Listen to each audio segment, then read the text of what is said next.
제가 하나님 말씀 대신 받들어 봉독해 올립니다. 자기가 하늘에서 내려온 떡이라 하심으로 유대인들이 예수에 대하여 수군거려 이르되 이는 요셉의 아들 예수가 아니냐. 그 부모를 우리가 아는데 자기가 지금 어찌하여 하늘에서 내려왔다 하느냐. 예수께서 대답하여 이르시되 너희는 서로 수군거리지 말라. 나를 보내신 아버지께서 이끌지 아니하시면 아무도 내게 올 수 없으니 오는 그를 내가 마지막 날에 다시 살리리라. 선지자의 글에 그들이 다 하나님의 가르침을 받으리라 기록되었은즉 아버지께 듣고 배운 사람마다 내게로 오느니라. 이는 아버지를 본 자가 있다는 것이 아니니라. 오직 하나님에게서 온 자만 아버지를 보았느니라. 진실로 진실로 너에게 이르노니 믿는 자는 영생을 가졌나니 내가 곧 생명의 떡이니라. 너희 조상들은 광야에서 만나를 먹어서도 죽었거니와 이는 하늘에서 내려오는 떡이니 사람으로 하여금 먹고 죽지 아니하게 하는 것이니라. 나는 하늘에서 내려온 살아있는 떡이니 사람이 이 떡을 먹으면 영생하리라. 내가 줄 떡은 곧 세상의 생명을 위한 내 살이니라 하시니라. 아멘.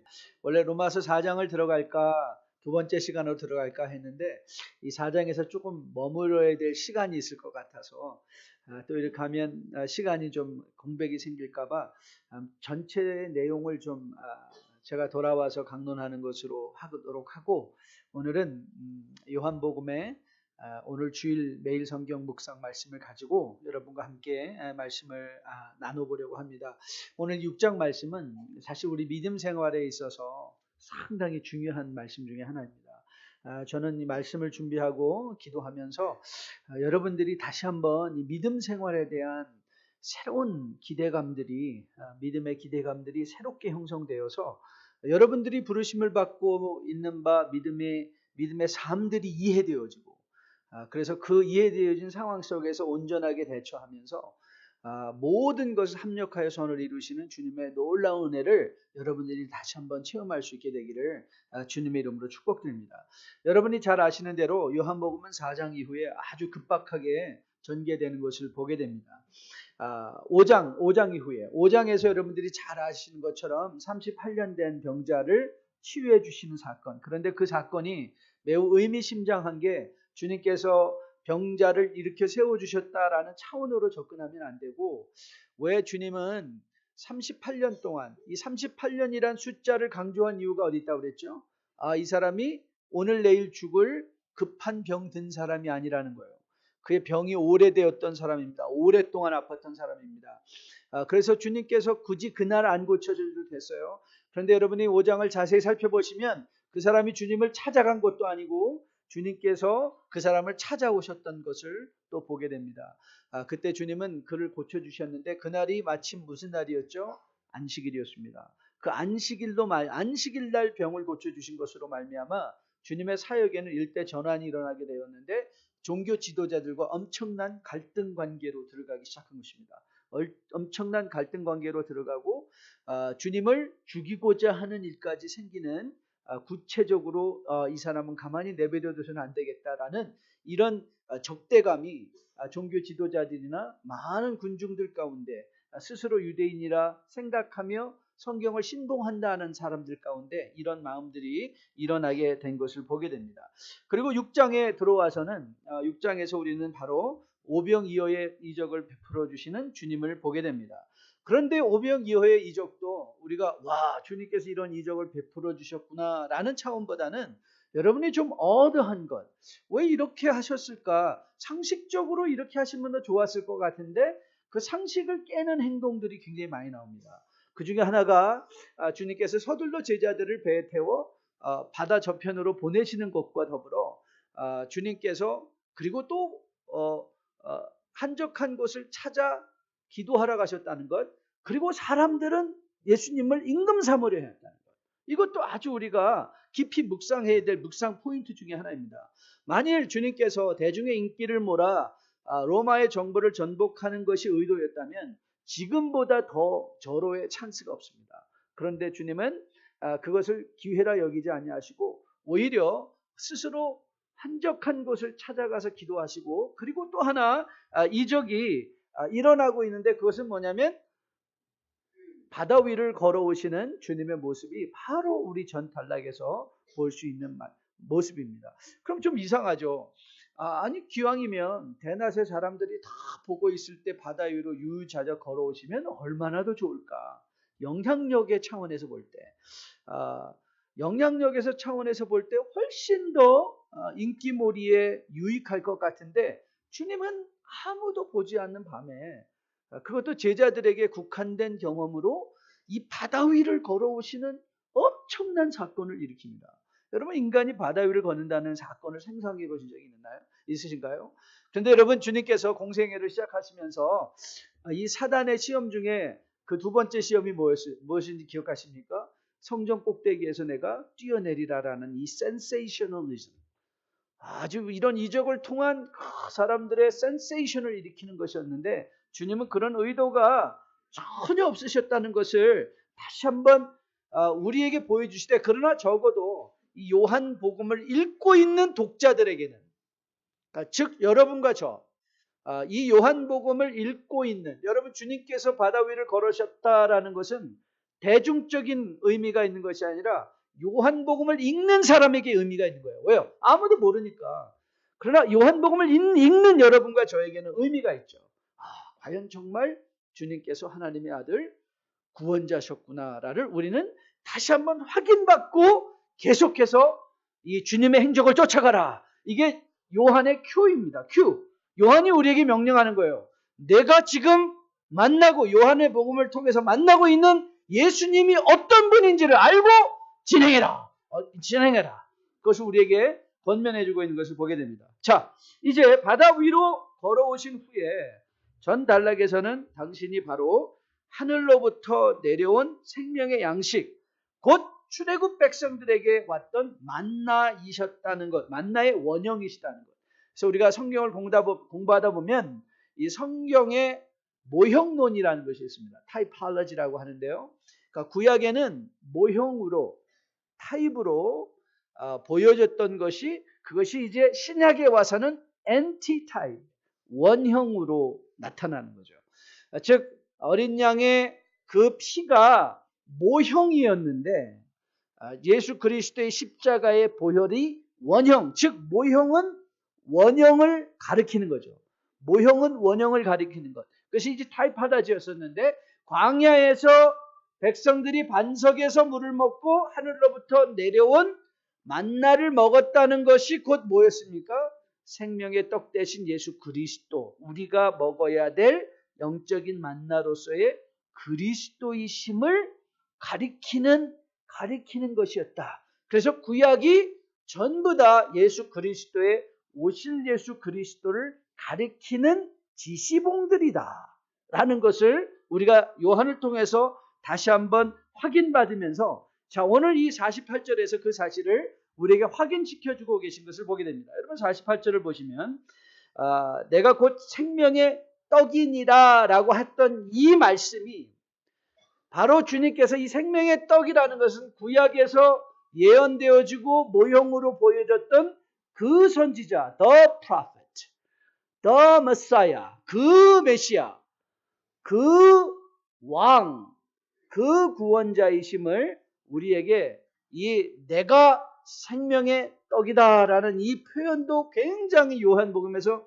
중요한 표현인데요. 에고 에미, 내가 곧 그니라라는 이 에고 스테이먼트 중에서 내가 생명의 떡이다라고 자신의 정체성을 분명히 가리키며 본인의 메시아 되심을, 생명의 근원 되심을 우리에게 보여주고 있는 장면의 말씀인 것을 보게 됩니다. 그리고 이제 45절부터 우리가 또 다시 보도록 하겠습니다. 45절을 보면 45절에 선지자의 글에 그들이 다 하나님의 가르침을 받으리라 기록되었 바, 즉 이게 선지자의 글에서, 이 선지자라는 것은 앞서 일어난 모든 사람들, 즉 다시 말하면 구약이라고 해도 전혀 무리가 없는 표현이죠.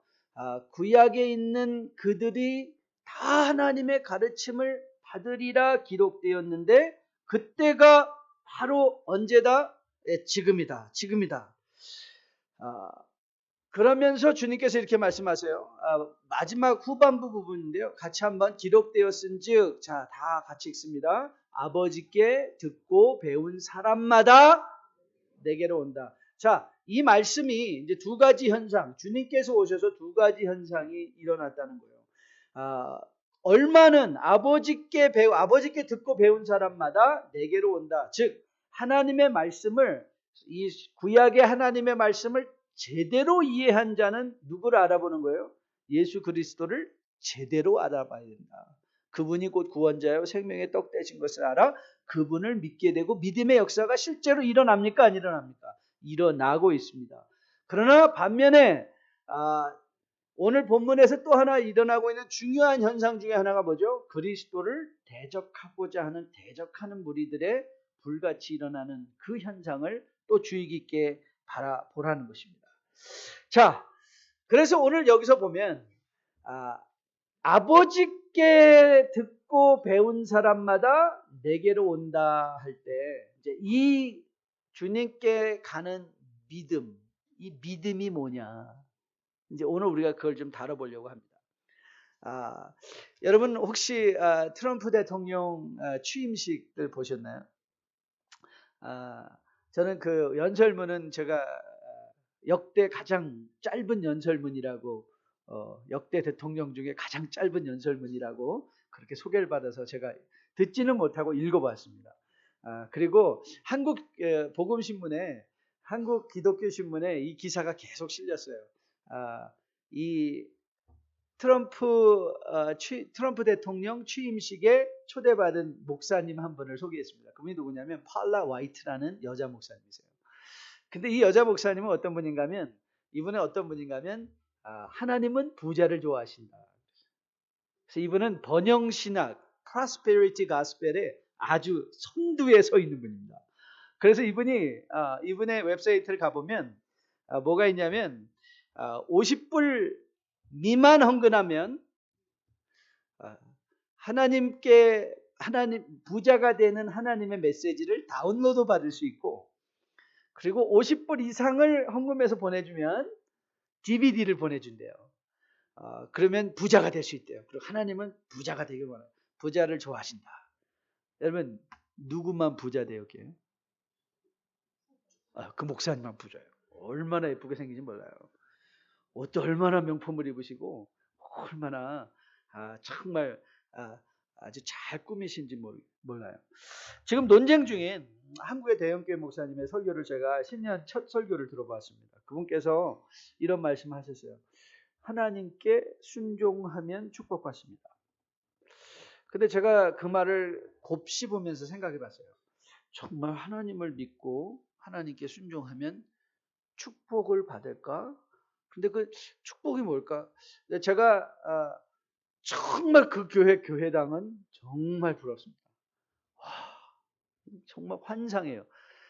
저는 속은 들어가 보지 못했는데 예배 실황을 이렇게 보면서 이렇게 쫙 비춰주는 거 보면 와, 정말 저렇게 교회당이 좋을 수도 있구나. 수많은 사람들이 너무 과학적으로 잘 돼가지고 성도들의 찬양 소리도 크게 나고, 그 목사님도 얼마나 잘생긴데 제가 웬만한 사람한테는 열등감을 안 느끼는데 그 목사님의 외모에는 제가 열등감을 느낍니다. 정말 부러운 교회예요. 근데 그분이 말했던 축복이 정말 뭘까 생각해 봤습니다. 여러분에게 누차에 걸쳐서 말씀드린 것처럼 요한복음의 주제는 믿음과 생명이라고 그랬어요. 믿음과 생명. 요한이 이 모든 기록들을 기록한 이유는 우리로 하여금 예수 그리스도를 믿고 그 믿음으로 말미암아 생명에 이르게 하려 합니다. 그래서 믿음과 생명이 요한복음을 열어가는 두 가지 키 열쇠고 주제고, 그래서 요한이 우리에게 끊임없이 교훈하는 것은 도대체 그리스도를 믿는다는 믿음은 뭐냐, 그리고 믿음을 통하여 얻는 생명은 뭐냐에 대해서 끊임없이 우리에게 교훈해 주고 있습니다. 그러면 이제 우리가 그런 질문을 던져야 되죠. 그럼 도대체 내가 믿는다고 할 때 What does that faith do to me? 그 믿음이 도대체 나에게는 어떤 일을 하냐? 그걸 알고 싶지 않으세요? 믿음이 하는 일을 알아야 여러분의 믿음에 대한 기대감이 생길 거 아니에요. 내가 이렇게 하니까 내가 지금 믿음으로 살고 있는 거, 내가 제대로 살고 있는 거 맞네. 확인도 받을 수 있고, 그리고 이런 면에서 내가 부족하네 하고 더 레메디, 부족한 부분을 더 부족해서 채울 수도 있고 잘하는 부분을 더 격려해서 잘 할 수 있고 할 수 있지 않겠습니까? 그런데 우리는 잘 믿읍시다라고 말은 하는데 그 믿음이 뭐냐는 잘 설명이 안 되는 것 같아요. 그런데 사실 성경은 그 말을 하고 싶은 거예요. 그 믿음이라는 것이 무언가.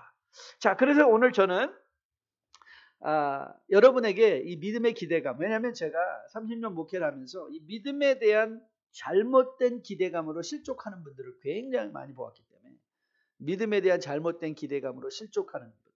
그래서 오늘 저는 여러분과 함께 이 믿음에 대한 성경적 기대감을 다시 한번 확인받고 싶어요. 자, 그럼 제가 이렇게 여러분에게 한번 질문을 드리면서 시작해 보겠습니다. 자, 여러분은 믿었기 때문에 여러분의 삶에 더 많은 평강이 생겼습니까? 아니면 갈등이 생겼습니까? 한번 스스로 답해보세요. 그러니까 또 괜히 또 손들고 크게 말하시라는 거 아니고 그러면 오늘 설교 시간이 짧을 거니까 그냥 한번 생각해 보세요. 나는 믿었기 때문에 내 삶에 평강이 더 많았나? 아니면 더 많은 갈등이 생겼나? 답하기가 곤란하신가요? 제가 한번 답해 드릴게요. 여러분, 믿음이 있기 전에는 주일날 여러분 이민 생활이 얼마나 고달픕니까? 하루 쉴 수 있는 이날 당연히 교회 안 가고 내가 원하는 대로 놀고 쉬고 필요하면 또 가서 비즈니스 문을 열어도 되는데 믿음이 들어와서 상당히 불편해지신 분들 안 계십니까? 불편하죠. 이거 뭔가 예배 안 가면 예배에 대한 열망이 싹 틀 뿐만 아니라 예배에 안 가면 뭔가 이 찜찜한 마음이 생기는 거예요. 갈등. 주일 예배를 드리지 않으면 당연히 뭔가 해야 될 일을 안 한 것 같은 그런 찜찜함. 그래서 주일 예배 빠지신 분들을 이렇게 주중에 혹시 바깥에서 만나면 얼마나 미안해하는지 모르세요. 제가 지금 아니 저분은 왜 이렇게 주일 자기 시간에 자기가 자고 자기 할 일 하고 자기가 할 걸 했는데 왜 저렇게 미안해 하실까라는 생각이 들어요. 참 이렇게 하는 어떨까 볼까요? 이런 건 어때요? 여러분 믿음이 있기 전에는 나를 해하는 자들에게는 당연히 철저하게 복수하고 절대 손해보지 않고 내 이익을 위해서라면 남이 당하는 불이익을 당연히 여기면서도 전혀 불편한 것이 없었는데 혹시 믿음이 들어와서 불편해지신 분들 안 계신가요? 내가 이래도 돼? 그런 마음 들지 않았나요? 여러분이 열심히 정당히 일해서 대가를 가지고 누리고 있음에도 불구하고 뭔가 교회 들어오면 미안한 마음. 아니 내가 열심히 일해서 돈 벌었는데 미안해요 괜히. 그렇지 못한 분들을 보고 미안한 마음이 생겨서 마음이 막 아파요. 마음이 갈등이 돼요. 남 생각할 여유 없이 살다가 그저 나 하나 내 자식 막 살았는데 어느 날 주변에 약한 사람들이 보이고 내 도움을 필요한 사람들이 보이고 근데 그게 막 갈등이 되는 거예요. 내가 이거 어떻게 버는 건데 이걸 어떻게 내가 이걸 포기해. 이걸 어떻게 버는 건데. 그러니까 아무도 그런 얘기 한 적 없거든요. 주라고. 근데 맨날 자기가 막 괜히 미안해해요. 막 정당화하는 분들 많아요. 자기가 왜 열심히 안 하는가. 아무도 안 물어봤거든요. 교회 와서 내가 왜 열심히 안 하는가. 글쎄 말이에요. 제가 요즘 너무 바쁘고. 글쎄요. 괜찮다니까요. 그래도 막 설명을 해요. 글쎄 말이에요. 아무도 안 물어봤거든요. 근데 막 설명을 해요. 내가 좀 더 잘해야 되는데, 좀 더 열심히 해야 되는데. 여러분 믿었기 때문에 마음의 평강이 더 많았습니까? 갈등이 더 많았습니까? 여러분 믿음의 열매가 우리는 많은 경우에 평안과 기쁨과 보람, 만족이라고 합니다. 그런데 여러분 잘 생각해 보십시오. 믿음을 이해할 때는 믿음의 원인이 있습니다. 믿음의 원인이 있고 믿음의 결과가 있습니다. 그런데 우리는 믿음의 원인과 결과 사이에는 꼭 뭐가 있어야 돼요? 과정이 있어야 돼요. 그러니까 믿음은 원인과 과정과 열매입니다. 원인이 뭐예요? 하나님께서 하나님이 세상을 이처럼 사랑하사 독생자를 주셔서 죄인된 우리에게 새로운 생명으로 거듭나게 해주셨어요. 그 믿음이 궁극적으로 우리에게 주는 건 뭐예요? 만족과 평안과 기쁨이에요. 그런데 만족과 평안과 기쁨은 뭘 통해서? 과정을 통해서 주신다는 거예요. 우리는 어디서 다 놓쳐버리냐면 이 믿음의 과정에서 놓쳐버리는 거예요. The process of faith. 믿음의 cause, grace. process, sanctification. and 만족, glorification, fruition. 근데 우리는 자꾸 열매를 가지려고 해요. 열매만 가지려고 해요. 마치 여러분 하버드에 다 들어간다고 다 졸업하는 게 아니에요.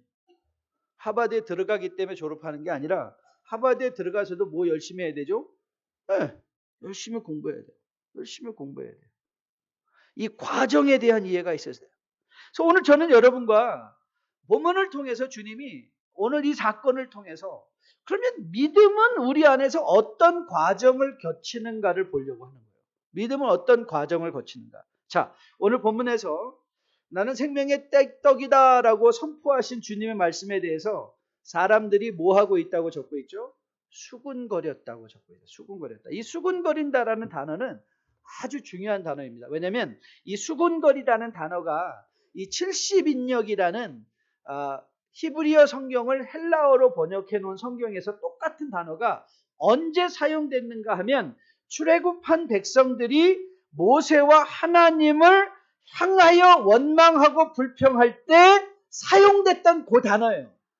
이들이 수군거렸다라는 것이 하나님께 이들이 출애굽한 백성들이 그들이 하나님의 은혜로 출애굽했음에도 불구하고 하나님에게 불평하고 원망했다. 즉 하나님에 대한 하나님의 인도에 대한 불신의 표현이었죠.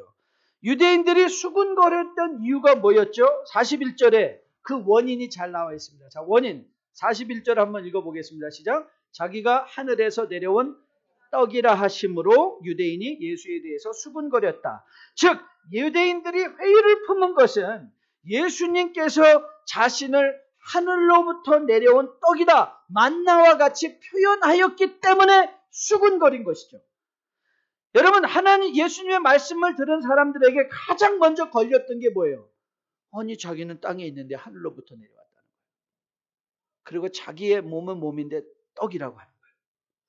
사람들은 예수님께서 오병이어의 이적을 베푸셨을 때 그들을 인정했습니다. 임금으로 삼고 싶어 했습니다. 그리고 예수님을 임금으로 삼고 싶어 했을 뿐만 아니라 예수님을 선지자로도 인정을 했습니다. 하늘로부터 온 선지자다. 하지만 그들의 안에 있는 이 선입견과 예수님의 말씀이 딱 부딪히니까 이들은 수군거리기 시작했습니다. 그들에게 있어서 예수님께서 요셉인 아들인 동시에 하늘로부터 왔다는 사실, 성육신에 하여 그의 몸이 떡이라는 사실을 절대 용납할 수 없었습니다. 자, 42절을 볼까요? 그 이유가 적혀 있죠. 수군거려 이르되, 자 같이 읽습니다. 시작. 이는 요셉의 아들 예수가 아니냐. 그 부모를 우리가 아는데 자기가 지금 어찌하여 하늘에서 내려왔다 하느냐. 자, 우리가 이 문제 금요일 날 우리가 언급하며 조금 다루어 문제입니다. 여러분, 우리가 2주 전 새벽 기도회 시간에 요한복음 4장을 다루면서 이 문제를 조금 더 다뤄봤어요. 그런데 사실 보면요, 요한은 아주 일관적으로 이 문제를 다루고 있는 걸 보게 됩니다. 일관적으로 이 문제를 다뤄요. 그 문제 다루고 있는 문제가 뭐냐? 요한복음 4장 35절, 43절, 45절에서 선지자가 고향에서는 대접을 받지 못한다, 존경을 받지 못한다라는 말씀이었어요. 여러분, 선지자가 고향에서 왜 대접을 못 받습니까? 제가 이 콜라도로 목회하러 오려고 할 때 제일 걸렸던 게 뭐냐면 저를 예수 믿지 않던 전에 알고 있던 사람들이 많이 있다는 거였어요. 그게 목사야? 선지자 그게 목사가 됐대? 뭐 이런 그렇죠? 그 걸리지 않겠어요? 걸릴 수 있죠. 선지자 왜 그렇습니까? 왜냐하면 이 고향에 있는 사람들은 변한 나의 모습을 아는 것이 아니라 변하기 전의 모습을 자기들이 알고 있어요. 그런데 그들의 오해가 뭐예요? 변하기 전의 모습, 변한 나의 모습을 보고 만나서 아, 이 사람이 이렇게 변했구나 라고 인정을 해줘야 되는데 어떤 사람들은 야, 내 손에 장을 지져라. 그게 목사라고? 오늘 이 본문에서 일어나고 있는 일을 잘 보십시오. 이들이 왜 예수님이 나는 생명의 떡이라고 하실 때 그 말씀을 왜 못 받아들였죠? 하늘로부터 온 생명의 떡이다라는 말을 왜 못 받아들였어요? 그들이 알고 있는 예수님에 관한 지식 때문이었습니다. 그들이 알고 있던 이거 요셉의 아들 아니야? 여러분, 저는 제가 생각하기에는 오늘 이 본문에서 유대인들이 굳이 요셉의 이름, 예수의 육신적 아버지였던 요셉을 떠올리는 이유가 있다고 생각을 해요. 그 이유가 뭘까? 아마 요셉은 많은 사람들에게 그렇게 큰 영적으로 존경을 받을 만한 사람은 아니었던 것 같습니다. 그렇기 때문에 사람들은 말을 하는 거예요. 요셉 아들이에요. 요셉 아들. 그 말을 하는 거예요. 사람들이 리마인드 하는 거예요. 자기가 알고 있는 요셉. 자, 그러면 믿음이 여러분 하는 일이 뭔지 아십니까? 믿음이 하는 일은 가장 먼저 여러분의 선입견을 건드립니다. 여러분의 선입견을 건드는 게 믿음이 하는 일이에요. 여러분의 선입견이 건드려지면 우리는 우리의 마음속에 반드시 갈등이 일어납니다. 오늘 본문에서 이 43절에서 주님께서 이렇게 말씀하셨죠. 너희는 서로 수군거리지 말라라고 말씀하시고 44절에서 이렇게 말씀하셨어요. 나를 보내신 아버지께서 이끌지 아니하면 아무도 내게 올 수 없으니 오는 그를 내가 마지막 날에 다시 살릴 것이다. 여러분, 주님께서는 오늘 이 사람들을 설득하려 하지 아니하고 계시다는 사실, 그러나 당신이 해야 되는 말을 선포하고 계시다는 사실을 눈여겨보십시오. 많은 경우 우리가 세상에서 내리는 결론, 그 관계 속에서 내리는 결론은 대부분의 100% 옳다고 생각합니다. 저는 이거를 늘 제 마음속에 경고를 두고 있습니다. 우리는 모든 일에 대해서 선입견을 가지고 있습니다. 그리고 우리는 관계 속에서 내가 늘 상대방을 향하여 선한 의도를 가지고 있다고, 그래서 이렇게 한 것이라고 생각을 합니다. 그런데 우리는 깨닫지 못하는 것이 있습니다. 그 선입견이 과연 정말 옳은 것이냐? 내가 갖고 있는 선입견이, 내가 갖고 있는 지식이 정말 옳은 것이냐? 이런 유대인을 향한 믿음의 요구가 무엇이었는가? 믿음은 무엇을 요구하는가? 내가 알고 있는 요셉을 뛰어넘으라는 거예요. 믿음이 알고 있는 것은 내가 요셉이라는 예수 아버지에 대한 그 믿음의 선입견들을 뛰어넘을 수 있는, 그것을 뛰어넘는가 뛰어넘지 못하는가, 내가 갖고 있는 세상에 대한 선입견들을 뛰어넘는가 뛰어넘지 못하는 것이 믿음의 싸움인 거예요. 믿음의 싸움. 여러분, 이 선입견은 지식과 함께 갑니다. 그들이 아주 담대하게 말했죠. 우리가 아노니 그랬어요. 안다. 그런데 여러분, 믿음이 하는 일이 뭔지 아십니까? 믿음이 하는 일은 우리의 지식도 건드립니다. 지식을 건드려요. 내가 알고 있는데 안에서 내가 알고 있는 것만이 전부가 아니다. 믿음이 우리에게 끊임없이, 여러분 왜 믿음이 소망이 되는 줄 아십니까? 믿음이 소망이 되는 것은 내가 보고 내가 느꼈던 내가 알고 있는 지식으로 내가 지금 처한 상황을 다 보았는데 아무런 대안이 보이지 않고 아무런 출구가 보이지 않을 때 해도 그렇지, 그건 내 생각이지, 하지만 하나님의 생각은 다르시지. 그게 믿음입니다. 그게 믿음이 하는 일입니다. 믿음은 교회 생활을 와서 잘하는 게 아니라, 믿음은요, 여러분이 오늘 이 공동체 안에서 도대체 저 인간이 변할 수 있을까? 내 지식으로는 안 돼. 그런데 하나님은 가능하셔. 그게 믿음이에요. 그게 믿음이에요. 여러분이 갖고 있던 모든 선입견들, 믿음이 하는 일이 여러분의 선입견을 건드리고 여러분의 지식을 건드리고, 그리고 그것들을 뛰어넘을 수 있도록 도전해오고 일어나기 때문에 믿음에 있는 사람들의 가장 특징이 뭔지 아십니까? 믿음이 있는 사람들은요, 판단을 유보합니다. 우리 끝났어. 그 말 안 합니다. 끝날 수가 없습니다. 왜요? 모든 일을 합력하여 선을 이루신 하나님을 아는 믿음이 있는 사람은 내가 사망의 음침한 골짜기에 들어갔어도 이것이 끝이 아닌 걸 알고 있습니다. 내가 아무리 이해되어지 못하는 상황, 이해되어지지 못하는 사람들을 우리가 볼 때 아니다. 끝이 아니다. 나는 저 사람에 대해서 아직도 모르는 게 있다. 나는 더 기회를 줘야 된다. 더 기회를 줘야 된다. 제가 어떤 분과 대화를 하다가 어떤 분한테 어떤 분이 좀 이렇게 관계 속에서 서운한 게 있으셨나 봐요. 서운한 게 있으셔가지고 막 상대방에 대해서 막 저한테 불평을 하셨어요. 근데 제가 그 말을 잘 듣고 정말 제가 요즘 잘하는 말 그런 거 아시죠? 그럴 수도 있겠네요. 정말 힘드셨겠네요. 글쎄요. 사람 어떻게 그럴 수가 있지? 그러면 마지막에 제가 했던 말은 이거였습니다. 그런데 기회를 한 번 더 주세요. 그랬더니 4번이나 기회를 줬어요. 그래도 성경에서 그래도 7번까지는 일단 가봐야 되지 않겠는가? 그리고 7번을 간 다음에 70번에 7번 더 해야 되지 않겠는가? 여러분 믿음이 있는 사람은요. 절대 파이널 판단을 하지 않습니다. 여러분 인생에 지금 힘들고 어려운 길 지나는 사람 있습니까? 그래서 혀가 끌끌 차지나요? 천만의 말씀이에요. 혀 차지 마십시오.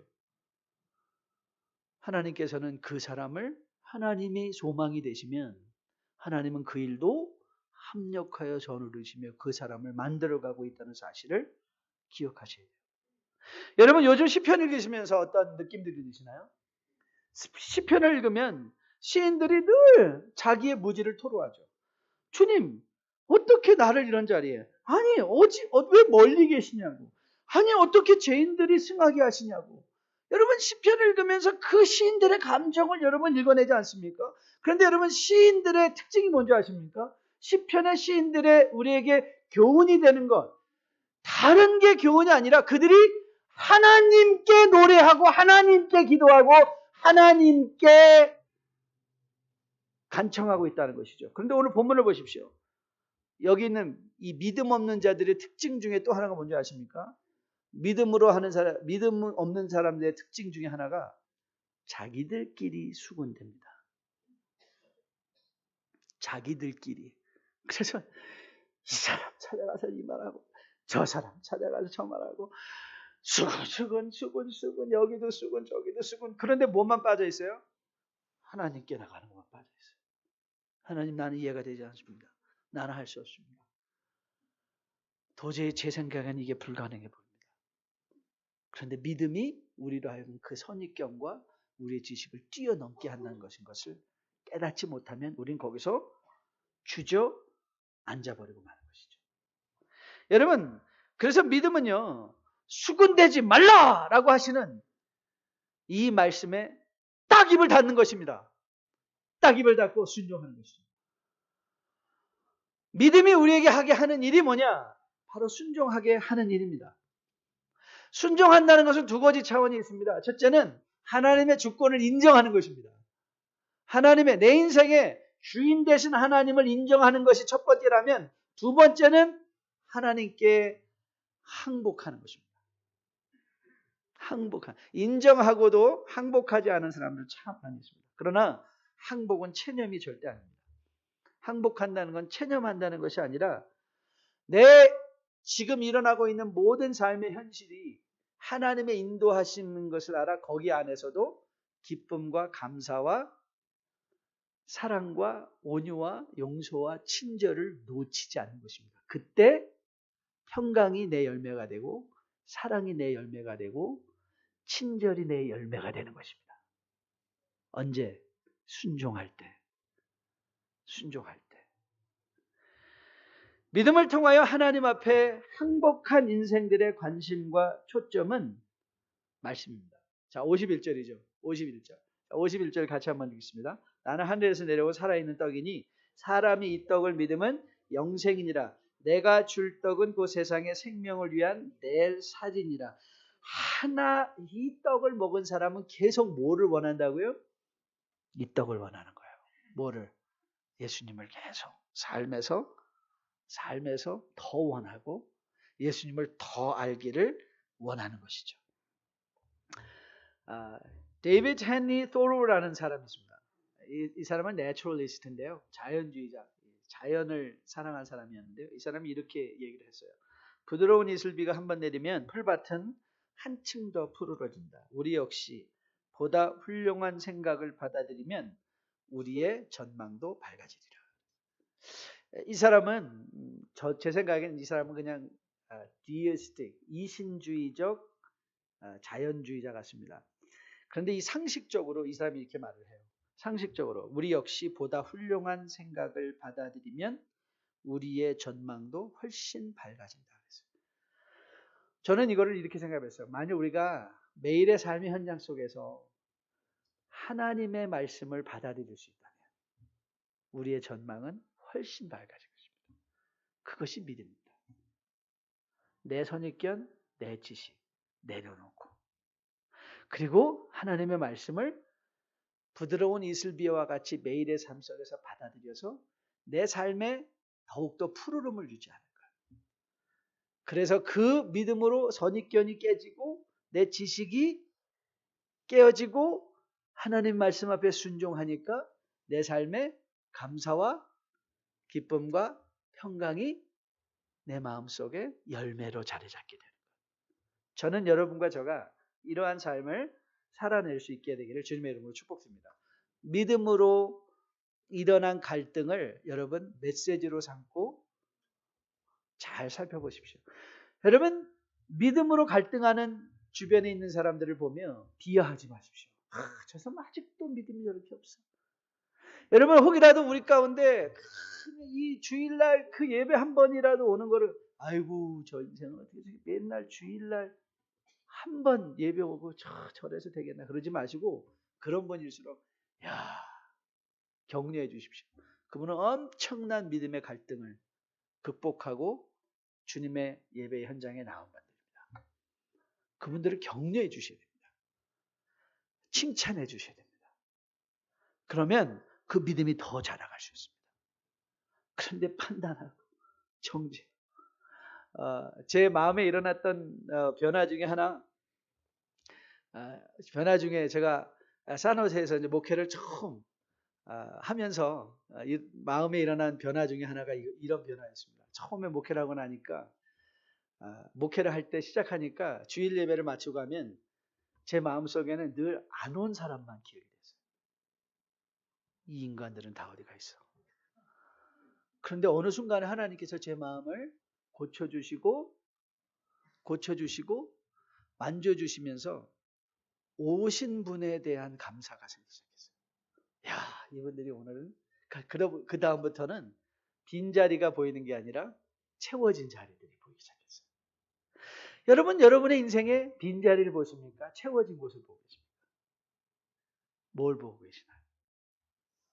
여러분의 믿음은 여러분으로 하여금 무엇을 보게 하고 있나요? 저는 여러분과 저가 우리 인생에 이미 채워주신 생명의 떡, 그 떡으로 우리 인생의 선입견과 지식들 내려놓고 순종하며 더 나은 전망으로 우리를 인도해 가시는 하나님을 의지하며 오늘도 매일의 삶의 현장 속에서 주님과 동행하며 살아낼 수 있는 뉴라이프의 귀한 백성들 다 될 수 있기를 주님의 이름으로 축복드립니다. 주 약속 안에서 내